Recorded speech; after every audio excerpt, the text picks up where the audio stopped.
Bismillahirrahmanirrahim. Assalamualaikum warahmatullahi wabarakatuh. Innal hamdalillah nahmaduhu wa nasta'inu wa nastaghfiruh wa na'udzu billahi min shururi anfusina wa min sayyiati a'malina. May yahdihillahu fala mudhillalah wa may yudhlil fala hadiyalah.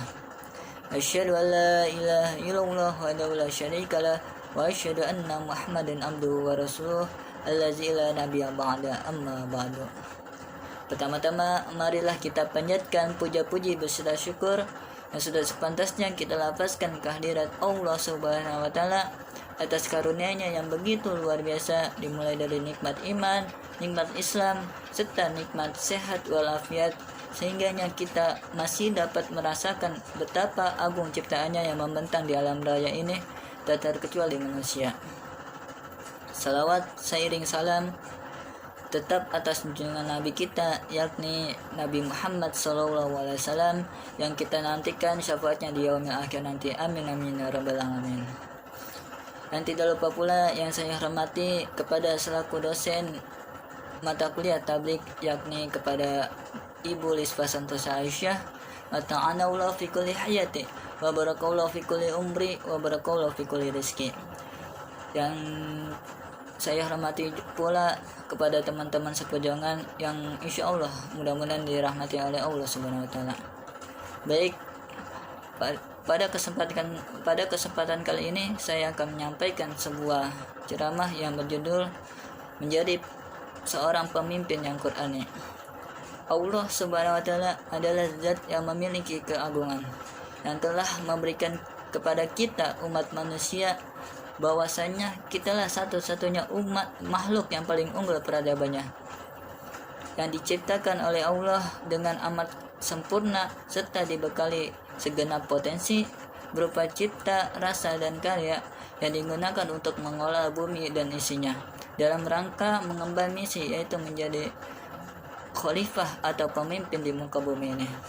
Hal ini telah ditegaskan oleh Allah Subhanahu wa Ta'ala dalam firman-Nya dalam Quran surat At-Tin ayat 4 yang berbunyi, laqad khalaqnal insana fi ahsani taqwim. Sungguhnya kami telah menciptakan manusia dalam bentuk yang sebaik-baiknya.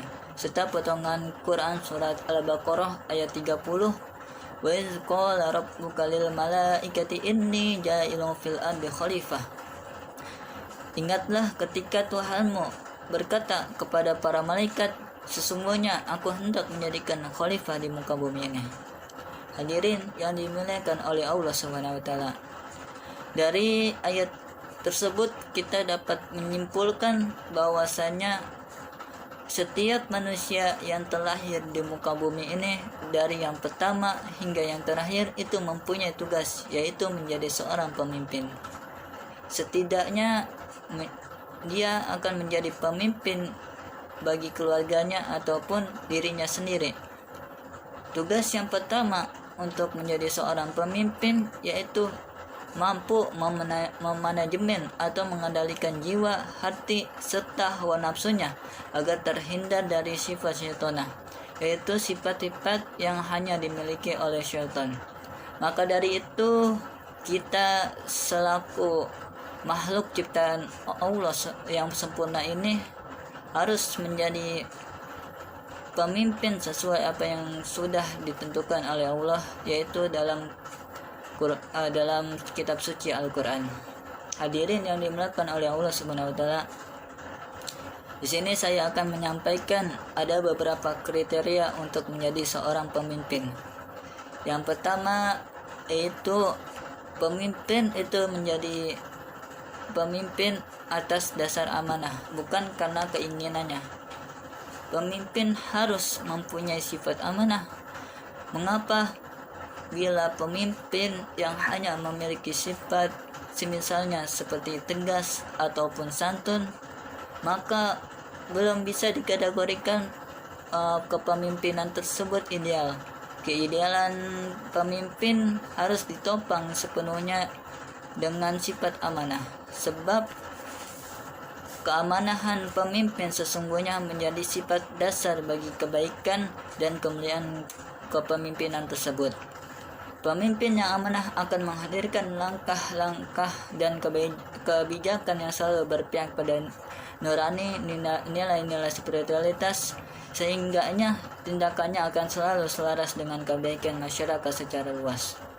Serta saat diberikan amanah, seseorang yang menjadi pemimpin juga harus menjalankan kewajiban-kewajibannya, yakni sebagaimana firman Allah SWT dalam Quran surat Al-Hajj ayat 41 yang artinya, yaitu orang-orang yang apabila kami tubuhkan kedudukannya di muka bumi ini, niscaya mereka mendirikan sholat, menunaikan zakat, berbuat yang ma'ruf dan mencegah yang munkar, dan kepada Allah lah kembali segala urusan. Yang kedua yaitu pemimpin yang mampu melindungi masyarakatnya, bukan justru minta dilindungi.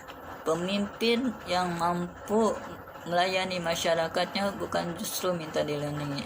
Sebagaimana sabda Rasulullah SAW, yaitu seorang pemimpin suatu kelompok adalah pelayan kelompok tersebut. Sudah pasti apabila seseorang yang menjadi pemimpin harus melindungi atau melayani masyarakat tersebut. Yang ketiga yaitu pemimpin yang dapat berbuat adil. Maksudnya pemimpin yang tidak membeda-bedakan bawahannya dan memberikan hak bawahannya sesuai dengan ketentuannya.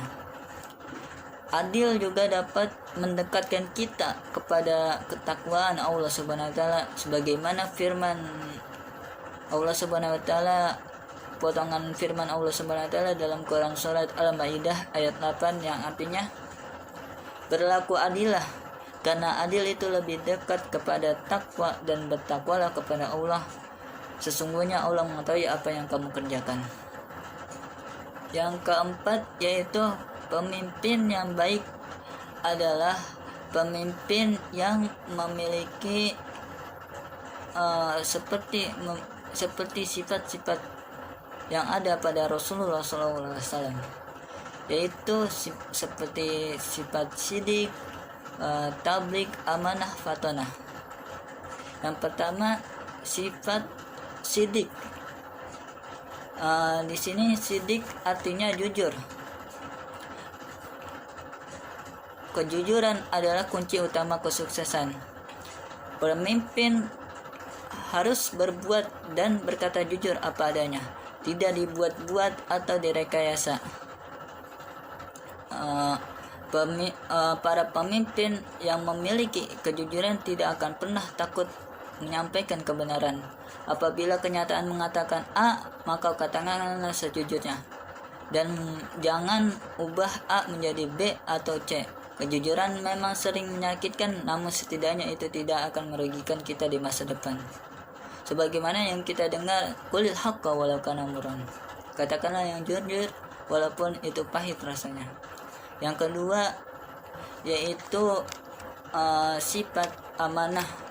Amanah artinya dapat dipercaya. Jadi maknanya pemimpin yang memiliki sifat amanah, perkataan dan perbuatannya itu selalu dapat dipercaya. Hadirin yang berbahagia, hakikat amanah itu sebenarnya adalah titipan yang telah dipercayakan kepadamu, yang mana titipan tersebut suatu saat akan diambil oleh yang telah menitipkannya, serta akan ditanya dan diminta pertanggungjawabannya oleh pemberi amanah itu, yaitu Allah Subhanahu wa taala. Pemimpin yang amanah pada dirinya akan muncul sifat disiplin dan bertanggung jawab terhadap amanah yang telah dibebankan kepadanya. Pemimpin amanah tidak suka ingkar janji atau berbohong karena ia takut kepada Allah, takut atas siksaan neraka kelak di akhirat nanti. Yang ketiga yaitu sifat tablik. Tablik yaitu tablik artinya menyampaikan kebenaran, menyampaikan pernyataan sesuai yang ada, menyampaikan pernyataan dengan benar, menyampaikan keputusan yang semuanya dilandasi dengan kebenaran.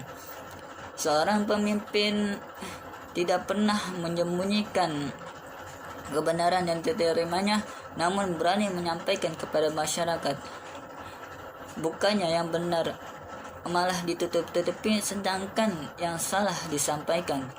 Pemimpin yang mempunyai jiwa Qurani akan menyampaikan kebijakannya berdasarkan nilai-nilai luhur Al-Quran. Yang keempat yaitu sifat fatonah. Fatonah di sini artinya yaitu cerdas. Seorang pemimpin tidak hanya perlu jujur, dapat dipercaya, terus dapat menyampaikan, tetapi ia juga harus memiliki kecerdasan. Yang dengan kecerdasannya itu ia bisa menempatkan sesuatu dengan sangat tepat di jalan yang disukai oleh Allah Subhanahu wa taala. Pemimpin yang soleh dan jujur memang sangatlah dibutuhkan, tetapi harus didampingi dengan kecerdasan. Mengapa pemimpin itu harus cerdas? Karena jika seorang pemimpin tidak cerdas, maka ia tidak akan dapat menyelesaikan masalah rakyatnya, dan ia tidak dapat memajukan apa yang dipimpinnya. Manusia juga memiliki kewajiban untuk menuntut ilmu. Utlubul ilma wal tolabul ilmi faridatun ala muslimin wal muslimah. Menuntut ilmu itu wajib atas setiap muslim dan muslimah. Mungkin cukup sekian ceramah dari saya. Kalau ada benarnya itu datangnya dari Allah, dan kalau ada yang salah itu datangnya dari diri saya sendiri. Unzur maqala wala tanzur man qala. Wabillahi taufiq wal hidayah. Wassalamualaikum warahmatullahi wabarakatuh.